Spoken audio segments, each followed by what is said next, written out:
To close out this episode, I will read part 2 of JFK's We Choose to Go to the Moon speech at Rice University in Texas on September 12th, 1962.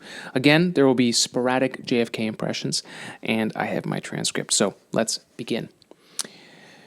Those who came before us made certain that this country rode the first waves of the industrial revolutions, the first waves of modern invention, and the first wave of nuclear power. And this generation does not intend to flounder in the backwash of the coming age of space. We mean to be a part of it.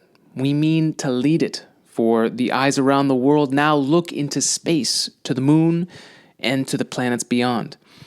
And we have vowed that we shall not see it governed by a hostile flag of conquest, but by a banner of freedom and peace. We have vowed that we shall not see space filled with weapons of mass destruction, but with instruments of knowledge and understanding. Yet the vows of this nation can only be fulfilled if we in this nation are first, and therefore we intend to be first. In short, our leadership in science and in industry, our hopes for peace and security, our obligations to ourselves as well as others all require us to make this effort. To solve these mysteries, to solve them for the good of all men, and to become the world's leading spacefaring nation. We set sail on this new sea because there is new knowledge to be gained and new rights to be won, and they must be won and used for the progress of all people. For space science, like nuclear science and all technology, has no conscience of its own. Whether it will become a force for good or ill depends on man, and only if the United States occupies its position of preeminence can we help decide whether this new ocean will be a sea of peace or a new terrifying theater of war. I do not say that we should or will go unprotected against the hostile misuse of space, any more than we go unprotected against the hostile use of land or sea. But I do say that space can be explored and mastered without feeding the fires of war, without repeating the mistakes that man has made in extending his writ around this globe of ours. There is no strife, no prejudice, no national conflict in outer space as yet. Its hazards are hostile to us all. Its conquest deserves the best of all mankind, and its opportunity for peaceful cooperation may never come again. But why, some say, the moon? Why choose this as our goal? And they may well ask, why climb the highest mountain? Why, 35 years ago, fly the Atlantic? Why does Rice play Texas? And then the crowd goes wild. Yeah! We choose to go to the moon. And he has to pause. We choose to go to the moon in this decade and do the other things, not because they are easy, but because they are hard. Because that goal will serve to organize and measure the best of our energies and skills. Because that challenge is one that we are willing to accept, one we are unwilling to postpone, and one which we intend to win. And the others too. It is for these reasons that I regard the decision last year to shift our efforts in space from low to high gear as among the most important decisions that will be made during my incumbency in the office of the presidency. In the last 24 hours, we have seen facilities now being created for the greatest and most complex exploration in man's history.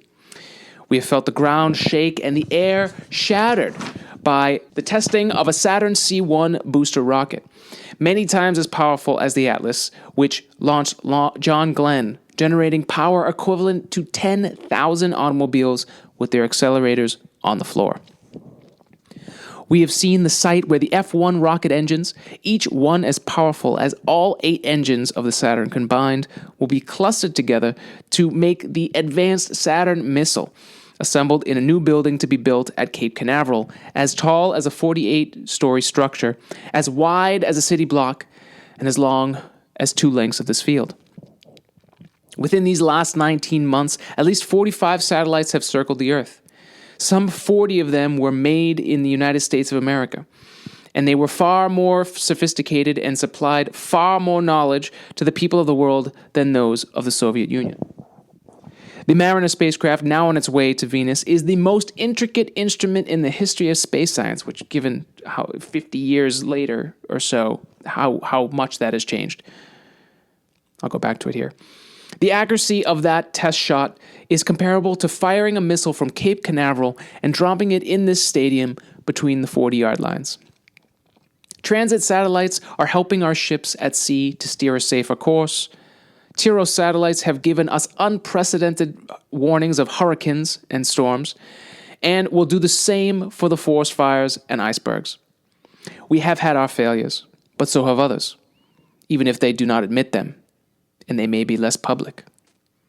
To be sure, we are behind, and will be behind for some time in man's flight, but we do not intend to stay behind, and in this decade, we shall make up and move ahead. I could not believe how relevant this part of JFK's speech was to the exact point we are in right now with the Artemis mission. Yes, some of the technology was being tested, but the final launch vehicle and spacecraft were not finished when JFK gave this speech. He wasn't even talking about the Saturn V yet. It hadn't been created yet. That's right, the actual vehicle that the astronauts would eventually land on the moon with, never mind orbit the moon beforehand with Apollo 8, was not even in existence yet. So we know that accomplishing feats like this is possible, but we also know that 50 years after Apollo 11, that accomplishing something of that nature is rare and difficult. And literally everything got in the way for them. I hope we are ready to handle the backlash of disinterest when it comes, even though I wish it wouldn't. And we'll keep the momentum going on over here at Today in Space, and we wish the team at NASA all the best as they do their hard work to get the technology up and running, and we wish the best of luck for them trying to find a way to better communicate the Artemis mission and build public interest as we move to the 2024 mission deadline. I hope you have a great week. Stay on the course and make sure to spread love and spread science. See you next time.